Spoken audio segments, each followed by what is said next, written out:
రాష్ట్రాల్లో జనాన్ని గ్యాస్ కష్టాలు వెంటాడుతున్నాయి. అనేక చోట్ల ఏజెన్సీల దగ్గర జనాలు బారులు తీరారు.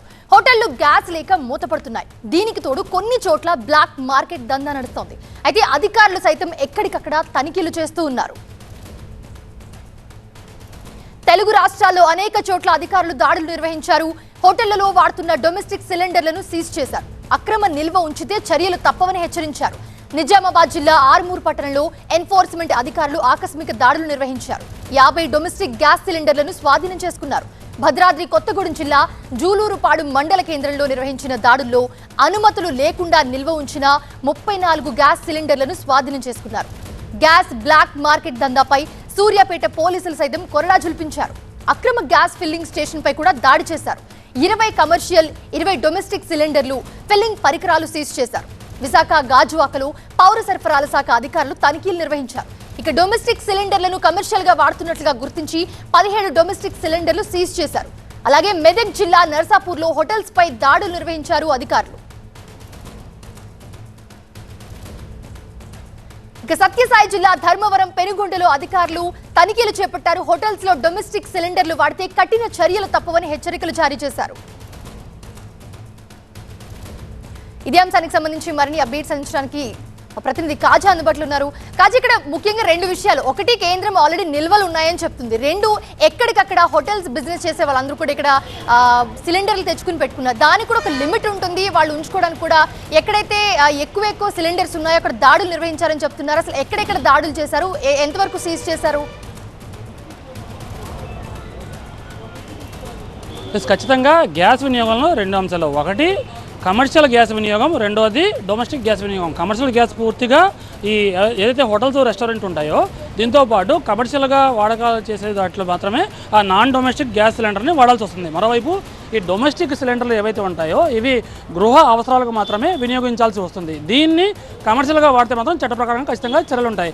ఇదే పరిస్థితి రాష్ట్ర వ్యాప్తంగా 2 తెలుగు రాష్ట్రాల్లో కూడా చాలా చోట్ల డొమెస్టిక్ అంటే కమర్షియల్ గ్యాస్ కొరత నేపథ్యంలోని కొన్ని ఏజెన్సీలు సప్లై కూడా నిలిపేసిన నేపథ్యంలోని డొమెస్టిక్ గృహ అవసరాలకు వాడే ఈ గ్యాస్ బండ్లు ఏవైతే ఉంటాయో దాన్ని కమర్షియల్గా వాడేందుకు కూడా చాలామంది వెళ్తున్నారు. దీంతో ఒక్కసారిగా ఈ డొమెస్టిక్ ఇవ్వాల్సిన గ్యాస్ కూడా బ్లాక్ అయిపోతుంది. దీంతో అధికారులు అప్రమత్తమయ్యారు. విశాఖలో నిన్న ఈరోజు దాడులు నిర్వహించారు. సివిల్ సప్లైస్ అధికారులు ప్రత్యేకంగా కలెక్టర్ ఆదేశాలతో బృందాలుగా వేర్వేరు చోట్ల దాడులు నిర్వహించిన సోదాల్లో నిన్న దాదాపుగా 34 డొమెస్టిక్ గ్యాస్ సిలిండర్లు ఇది నాన్ డొమెస్టిక్కి అంటే కమర్షియల్గా వినియోగిస్తున్నట్టుగా గుర్తించి హోటల్స్ రెస్టారెంట్ల వద్ద సీజ్ చేశారు. అక్కడ కేసులు బుక్ చేశారు. దీంతోపాటు ఈరోజు గాజువాక ప్రాంతంలో ప్రత్యేకంగా సోదాలు నిర్వహించిన అధికారులు హోటల్స్ అలాగే మిగతా రెస్టారెంట్ల వద్ద నాన్ డొమెస్టిక్ సిలిండర్లుగా డొమెస్టిక్ గ్యాస్ సిలిండర్లని కమర్షియల్గా వినియోగిస్తున్నట్టు కూడా గుర్తించి ఈరోజు కూడా 17 గ్యాస్ సిలిండర్లను సీజ్ చేశారు. వాళ్ళపై ఎసెన్షియల్ కమోడిటీ యాక్ట్ 1955 ప్రకారం కేసులు కూడా బుక్ చేశారు. ప్రధానంగా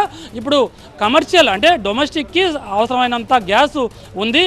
విశాఖ జిల్లా వ్యాప్తంగా దాదాపుగా 8.89 లక్షల కనెక్షన్లు ఉన్నాయి. నిత్యం 20,000 వరకు గ్యాస్ సరఫరా జరగాల్సి ఉంది. అయితే గత 2-3 రోజులుగా ఉత్తరాంధ్ర వ్యాప్తంగా గ్యాస్ ఏజెన్సీలకు రోజు 3 లోడుల లారీలతో గ్యాస్ సిలిండర్లు వచ్చేవి. అయితే నిన్న మొన్నటి నుంచి మాత్రం ఆ లోడ్ల సంఖ్య మాత్రం 1కి చేరుకుంది. అయితే కమర్షియల్ గ్యాస్ సిలిండర్లు విశాఖ జిల్లా వ్యాప్తంగా 70,000 గ్యాస్ కనెక్షన్లు ఉన్నాయి. ఇండియన్ ఆయిల్ అలాగే IOCL, BPCL, HPCL సంబంధించి 70,000 గ్యాస్ కనెక్షన్ కమర్షియల్ ఉన్నాయి. దీంతోపాటు 8.89 లక్షల వరకు ఈ డొమెస్టిక్ గ్యాస్ కనెక్షన్లు ఉన్నాయి. వాటిలో 20,000 వరకు సరఫరా డొమెస్టిక్ అవసరాలకు జరుగుతుంది. అయితే ఇది ఏదైతే ఈ ప్యానిక్ సిచ్యువేషన్ వచ్చిన తర్వాత గ్యాస్ యుద్ధం కారణంగా గ్యాస్ ఇక దొరకదేమో అనుకున్న తర్వాత వినియోగదారులు చాలా వరకు ఒక భయాందోళనలు రేగే. దీంతో ఒక్కసారిగా బుకింగ్స్ అంటే 2 సిలిండర్లు ఉన్నవారు గ్యాస్ ఉన్నా సరే ఇంకొక గ్యాస్ సిలిండర్ బుక్ చేయడంతో ఒక్కసారిగా ప్యానిక్ సిచ్యువేషన్ వచ్చి గ్యాస్ ఈ ఏజెన్సీల వద్ద బారులు తీరే పరిస్థితి. కాసేపటి వరకు భారీగా వీళ్ళు గృహ అవసరాల కోసం వినియోగిస్తున్న వారంతా కూడా వచ్చి బారులు తీరారు. వాళ్ళు లోపలికి వెళ్ళి పూర్తి స్థాయిలో అడుగుతున్నారు. అయితే గతంలో ఒకసారి డొమెస్టిక్ గ్యాస్ సిలిండర్ బుక్ చేస్తే కేవలం 1 రోజు 2 రోజుల వరకు ఆ డెలివరీ జరిగేది. అయితే ప్రస్తుత పరిస్థితుల్లో అంటే కాస్త సప్లై కూడా తగ్గింది, ఫిల్లింగ్ కూడా తగ్గిన నేపథ్యం, కొరత లేకపోయినప్పటికీ ఫిల్లింగ్ అంటే కాస్త తగ్గిన నేపథ్యంలోని ఇక్కడ ఆయా డొమెస్టిక్ సిలిండర్లు కూడా దాదాపుగా 3 నుంచి 4 రోజుల వరకు ఈ డెలివరీ సమయం పడుతుంది. కాబట్టి దీంతో ఒకసారిగా అందరూ కూడా గ్యాస్ బండ్లు పట్టుకొని గ్యాస్ ఏజెన్సీలు వరకు చేరుకున్నారు. చూడొచ్చు ఇక్కడ వృద్ధులు, మహిళలు, పిల్లలు కూడా పెద్ద ఎత్తున వచ్చి గ్యాస్ సిలిండర్లతో వచ్చి ఇక్కడ పడిగాపులు కాసే పరిస్థితి ఉంది. ప్రస్తుతం ఇప్పుడు వచ్చి ఇవన్నీ కూడా డొమెస్టిక్ అవసరాలకు వినియోగించే ఈ సిలిండర్లన్నీ కూడా తీసుకొచ్చి గ్యాస్ ఏజెన్సీల వద్ద పడిగాపులు కాసే పరిస్థితి ఉంది. అంటే ఒకవైపు అక్కడ ఆన్లైన్లో బుకింగ్ జరగట్లేదు, అక్కడ కూడా స్టక్ అయిపోతుంది, సర్వర్ కూడా ప్రాబ్లం వస్తుంది. మరోవైపు ఇక్కడ భారీ స్థాయిలో గ్యాస్ ఇక దొరకదేమో యుద్ధం వల్ల అని వీరంతా కూడా వచ్చి పడిగాపులు ఏజెన్సీల వద్ద కాస్తున్నారు. అయితే మరోవైపు సివిల్ సప్లై అధికారులు మాత్రం ఎప్పటికి కూడా పరిస్థితిని పర్యవేక్షించి ఎవరికి ఎటువంటి ఇబ్బంది లేకుండా అందరికీ ఈ డొమెస్టిక్ గ్యాస్ అందేలా ప్రత్యేక చర్యలు తీసుకుంటారు. ఇంకా ఇది ఎంతకాలం ఈ సమస్య ఉంటుందని అందరూ కూడా ఆందోళన వ్యక్తం చేస్తున్న నేపథ్యంలోని ఇప్పుడు ఏదైతే బ్లాక్ మార్కెట్కు తరలిపోతున్నట్టు ఏదైతే కమర్షియల్ అవసరాలకు డొమెస్టిక్ సిలిండర్ వాడుతున్నారో వాళ్ళపై ప్రత్యేకంగా దాడులు నిర్వహించి కేసులు బుక్ చేసి ఆయా గ్యాస్ సిలిండర్ కూడా సీజ్ చేస్తున్నారు. ఎవరైనా ఏదైనా ఎటువంటి అవకతవకలు పాల్పడితే ప్రత్యేకంగా కంట్రోల్ రూమ్ నెంబర్లు కూడా ఇచ్చారు. ఒకవైపు కలెక్టర్ ఆఫీస్లో కంట్రోల్ రూమ్ నెంబర్ ఇచ్చారు, దీంతోపాటు ఐఓసీఎల్, బీపీసీఎల్, దీంతోపాటు హెచ్పీసీఎల్ సంబంధించి ప్రత్యేక కంట్రోల్ రూమ్ నెంబర్లు ఏర్పాటు చేసి ఎక్కడైనా ఈ గృహ అవసరాలకు వినియోగించే ఈ సిలిండర్లు ఎక్కడైనా కమర్షియల్గా వాడితే వెంటనే తమకు సమాచారం అందించాలని అధికారులు సూచిస్తున్నారు. Yes, right. Thanks for the updates, Kaja.